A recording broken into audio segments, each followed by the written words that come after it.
Hello students, welcome back to my YouTube channel. मैंने अपनी last video में plant location के फैक्टर्स अफेक्टिंग पढ़ाए थे और आज की इस वीडियो में हम बहुत ही दो थ्योरी हैं जो कि हमारे एग्जाम पॉइंट ऑफ व्यू से बहुत ज़्यादा इंपॉर्टेंट है।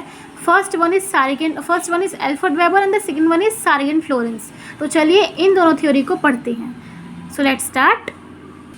तो आप देख सकते हैं जो हमारी फर्स्ट इम्पॉर्टेंट थ्योरी है इंडस्ट्री लोकेशन के बारे में, वो है एल्फ्रेड वेबर थ्योरी। ये पहली एक ऐसी सिस्टमैटिक थ्योरी है इंडस्ट्री लोकेशन के बारे में जो कि हमारे जर्मन इकोनॉमिस्ट थे एल्फ्रेड वेबर, उन्होंने दी थी। जो इनकी प्योरी जो थ्योरी थी वो जर्मन लैंग्वेज में 1909 में पब्लिश्ड हुई थी और बाद में ये 1929 में इंग्लिश में पब्लिश्ड हुई थी, यानी कि ट्रांसलेट हुई थी, सॉरी। देन आई थी ये जो वेबर की जो थ्योरी थी एक डिडक्टिव एनालिसिस थी उन फैक्टर्स की, मतलब फैक्टर्स की डिडक्टिव एनालिसिस थी जिनके कारण लोकलाइजेशन होता है एक पर्टिकुलर इंडस्ट्री का अलग अलग जोग्राफिकल लोकेशंस पे, यानी कि अलग अलग लोकेशंस पे जो पर्टिकुलर इंडस्ट्री का लोकलाइजेशन होता है उसके कारणों की फैक्टर्स की डिडक्टिव एनालिसिस थी। और ये जो एनालिसिस थी ये ना मतलब कुछ एजम्पशंस थी उस पर वो थी, ये बेस थी। तो there are 4 assumptions. So first one is centre of consumption are fixed. देखिए जो कंजप्शन के सेंटर थे वो फिक्स थे। देन सेकंड थी कि जो रॉ मटेरियल का जो कॉस्ट था वो सेम रहेगा। अगर उसका डिस्ट्रीब्यूशन जो है अगर वो थोड़ा बहुत ऊपर नीचे या गलत भी हो रहा है, गलत सही भी हो रहा है, लेकिन रॉ मटेरियल का जो कॉस्ट था ना वो हमेशा सेम ही रहेगा। Then the third one is जो लेबर सप्लाई है उसका भी सेंटर फिक्स रहेगा और जो सप्लाई होगी ना लेबर की वो अनलिमिटेड रहेगी कांस्टेंट कॉस्ट पे। कांस्टेंट कॉस्ट से मतलब ये है कि एक कॉस्ट सेम कॉस्ट पे जो है लेबर की अनलिमिटेड सप्लाई होगी। Then the fourth one is transport cost depends upon weight of material and distance. जो ट्रांसपोर्ट का कॉस्ट रहेगा वो वेट और मटेरियल पर डिपेंड रहे, वेट और डिस्टेंस, मटेरियल का वेट और डिस्टेंस कितना, यानी कि मार्केट से प्लांट में जब हम ला रहे हैं तो वो डिस्टेंस के अकॉर्डिंग और उस रॉ मटेरियल का वेट कितना है उसके अकॉर्डिंग ट्रांसपोर्ट कॉस्ट जो है डिपेंड रहेगा। अब इसमें एक बात ये लिखी हुई है कि in other words transportation rates are equal throughout the country. इसमें लिखा हुआ है कि जो ट्रांसपोर्टेशन रेट रहते हैं वो पूरे कंट्री में सेम ही रहते हैं लगभग, and there is an absolutely even plain, और वो एकदम सेम ही रहते हैं, एब्सोल्युटली इवन प्लेन लाने के लगभग सब जगह सेम रहते हैं। अब देखिए हमने देखा कि इसके हमने अजम्पशंस देखे और इसका थोड़ा सा थ्योरी पढ़ी।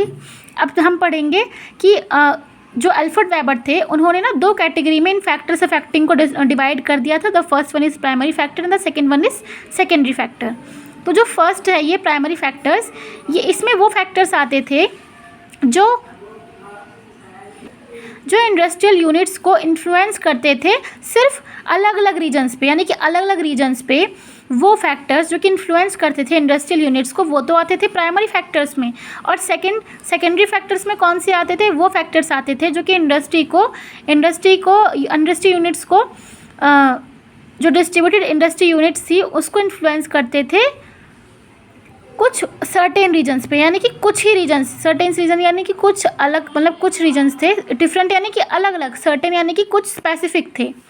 ठीक है, तो अब हम पढ़ते हैं प्राइमरी फैक्टर्स के बारे में थोड़ा सा। तो इसमें लिखा हुआ है कि Weber refer to various factor of location as cost of production. Weber ने बहुत सारे फैक्टर्स ऑफ लोकेशन थे जिन्हें कॉस्ट ऑफ प्रोडक्शन कहा है। He says that the cost of production varies from region to region. उन्होंने कहा है कि जो कॉस्ट ऑफ प्रोडक्शन होती है वो रीजन टू रीजन चेंज होती रहती है, and this causes the concentration of industries at some places and not other. और यही कारण है इंडस्ट्री के कंसंट्रेशन का, इंडस्ट्री के डिस्ट्रीब्यूशन का सिर्फ कुछ ही प्लेसेस पे और नॉट अदर्स, अलग जगहों पे नहीं। ठीक है, the entrepreneur will set up his unit at a place where the cost of production is minimum. Obviously ये तो बात बिल्कुल सही है कि जो एंटरप्रेन्योर है वो हमेशा अपने क्या कहते हैं उसको, अपने जो यूनिट है उसकी यूनिट पे, मतलब हम पीछे एक चैप्टर है यूनिट पे बेस्ड उसे पढ़ेंगे। यूनिट जो है उसको उस जगह प्लेस करेगा, उस जगह लगाएगा जहाँ पर उसका जो कॉस्ट ऑफ प्रोडक्शन है वो कम आए।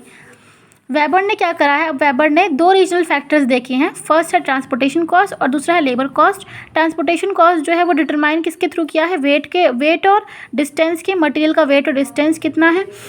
ठीक है, तो फिर इसमें बात आती है, Weber consider that the industry with either be located where raw materials are available और where the market for finished goods is available. Weber ने ये कहा है कि जो इंडस्ट्री है वो या तो ऐसी जगह लोकेट होगी जहाँ पर जो मटेरियल है उसको इजीली अवेलेबल मिल जाए, यानी कि जल्दी से जल्दी मिल जाए, अवेलेबल हो हमेशा, और where market for finished goods, या फिर जहाँ पे जो फिनिश्ड गुड्स का मार्केट है वो वहाँ पर अवेलेबल हो। तो दो कंडीशंस थी इसकी, ठीक है। अभी बात कर रहा है कि उसने रॉ मटेरियल को दो कैटेगरीज में डिवाइड कर दिया। पहली है यूबिक्विशियस मटेरियल, ठीक है। यूबिक्विशियस मटेरियल वो होते हैं जो हर जगह में इजीली मिल जाते हैं, जैसे कि वाटर, ब्रिक्स, क्ले, ये सब तो हमें इजीली कहीं भी मिल जाते हैं। देन आता है हमारा लोकलाइज मटेरियल्स, ठीक है। ये वो मटेरियल्स होते हैं जो सिर्फ सर्टेन प्लेसेस पे मिलते हैं, यानी कि कुछ स्पेसिफिक प्लेस होते हैं, सिर्फ उसी पे मिलते हैं, बाकी कहीं पर नहीं मिलते, जैसे कि कोल, आयरन और कॉटन। ये सब क्या है, ये सब जो है हमारे सर्टेन प्लेस पे मिलते हैं।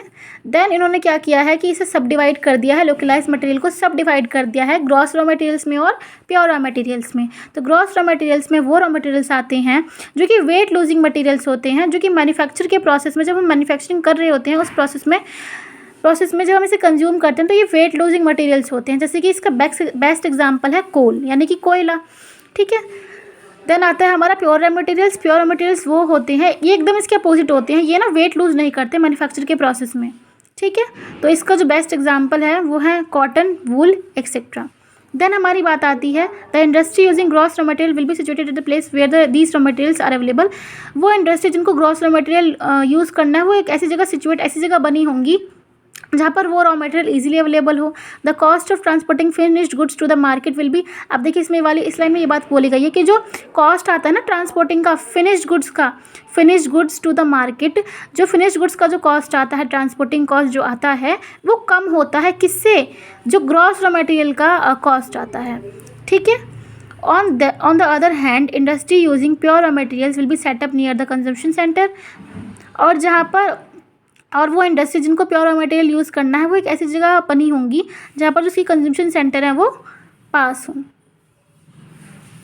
देन आती है हमारी weber gives a material index for deciding the place of location.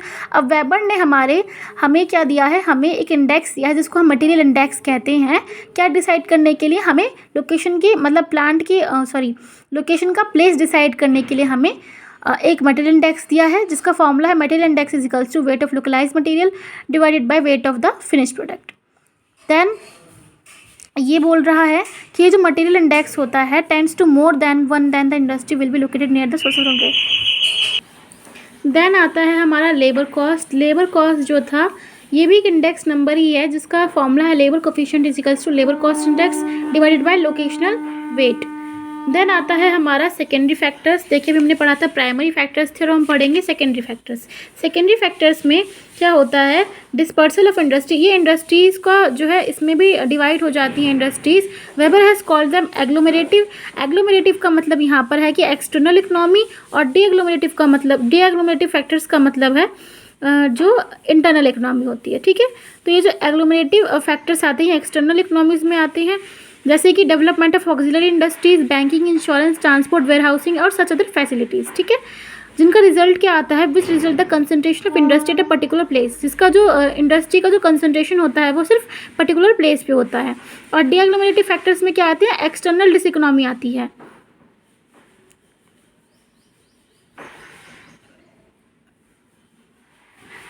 यानी कि इसमें एक्सटर्नल इकोनॉमी हो और इसमें एक्सटर्नल डिसइकोनॉमी है। तो यहाँ पर आती है हमारी एक्सटर्नल डिसइकोनॉमी। जैसे एग्जांपल है इसका राइज इन वेज रेट और इंटरेस्ट रेट और टैक्स, जैसे कि टैक्स और रेट बढ़ जाते हैं हमारे। देन आता है हमारा deglomerative factors causes geographical dispersion of industry. Deglomerative factors के कारण होते हैं जो हमारा इंडस्ट्रीज़ अलग अलग जगहों पे बढ़ जाती है, डिवाइड हो जाती है। देन आता है हमारा इंडेक्स ऑफ मैन्युफैक्चर, जिसका फॉर्मूला है total manufacturing cost divided by locational wait.